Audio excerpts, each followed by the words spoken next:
ভুবনেশ্বর ইস্কনে আছি। আমাদের প্রোগ্রাম আমি আগে বলেছি যে আমরা ভুবনেশ্বর থেকে কপিলাস এবং নীলমাধব দর্শন করব। গতকাল আমরা নীলমাধব দর্শন করেছি, আজকে আমরা কপিলাসের দিকে যাব। একটা গাড়ি ঠিক করেছি, মোটামুটি 3,000 টাকা ভাড়া নেবে। কপিলাস মন্দির আমরা পৌঁছাবো। তার আগে আমি আপনাদের এই ভুবনেশ্বর যে ইস্কন, সেই ভুবনেশ্বর ইস্কনটা একটু আপনাদের সঙ্গে শেয়ার করবো। আমার সঙ্গে থাকুন। ভুবনেশ্বর ইস্কনে আমরা একটা ঘর ভাড়া নিয়েছি। থাকার ব্যবস্থা খুব ভালো এখানে আছে, খাওয়া দাওয়া মানে খুব ভোগ প্রসাদ সবই পাওয়া যায়। অনলাইন বুকিং করে করে আপনারা এখানে থাকতে পারবেন। থাকার ব্যবস্থাপনা ঘর খুব সুন্দর, অ্যাকোমোডেশনের ব্যবস্থা খুবই ভালো, উন্নত মানের।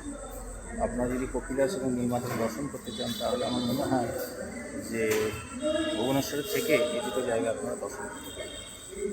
একদিনেও হয়তো হবে না, দুদিন আপনাদের প্রোগ্রাম করে আপনাদের দর্শন করতে হবে। আমার সঙ্গে থাকুন, আমি ভুবনেশ্বর ইস্কনটা আপনাদের দেখাচ্ছি। একদম মেন রোডের ধরে, জায়গাটার নাম হচ্ছে নয়াপল্লী। দেখুন, ভুবনেশ্বর ইস্কনের একবারে মেন গেটের সামনে আমি দাঁড়িয়ে রয়েছি।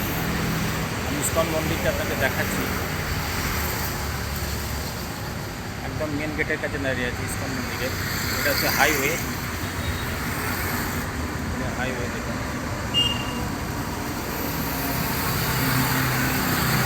আমরা একটু পরে কপিলাস যাওয়ার জন্য বেরিয়ে যাব। তার আগে আমি আপনাদের ইস্কনের বাইরে থেকে মেন গেট থেকে দাঁড়িয়ে ছবিটা আপনাদের দেখাচ্ছি।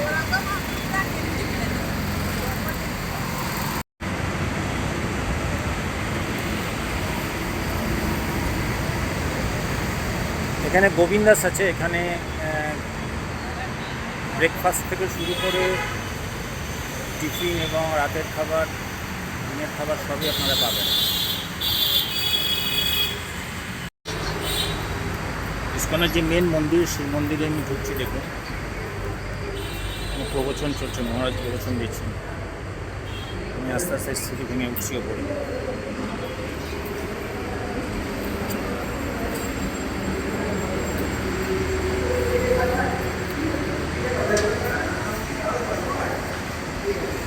মন্দিরের ওপর থেকে পুরো ভিউটা আপনাদের দেখাচ্ছি।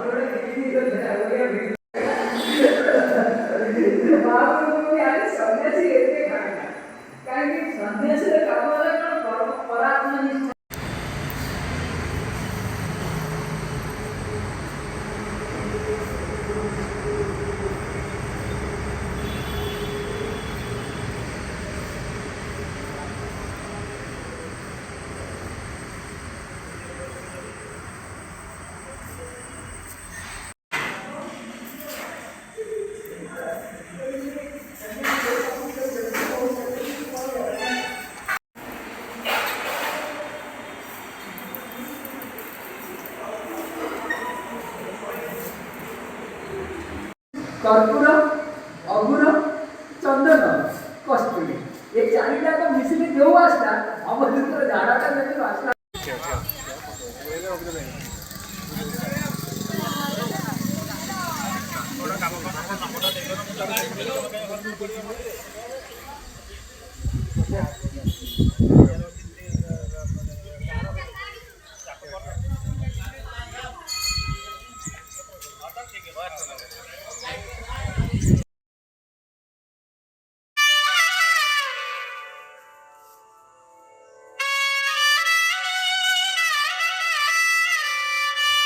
উদয়গিরি এবং খণ্ডগিরি মূলত গুহা। জৈন সাধুদের বসবাসের নিমিত্তে 1st সেঞ্চুরিতে এই গুহাগুলি তৈরি হয়েছিল। উদয়গিরি সূর্যোদয় পর্বত নামে বিখ্যাত। এটির মধ্যে 18টি গুহা এবং খণ্ডগিরিতে 15টি গুহা আছে। এগুলি রাজা খারাভেলার রাজত্বকালে তৈরি।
রান্না করতে এই জন্য।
লিঙ্গরাজ মন্দির লিঙ্গরাজ রূপী শিবের মন্দির।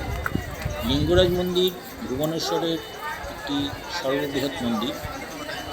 এখানে শিবের সঙ্গিনীকে ভুবনেশ্বরী হিসেবে আখ্যা দেওয়া হয়। মন্দিরটি কলিঙ্গ স্থাপত্য কলা এবং মধ্যযুগীয় ভুবনেশ্বর স্থাপত্য।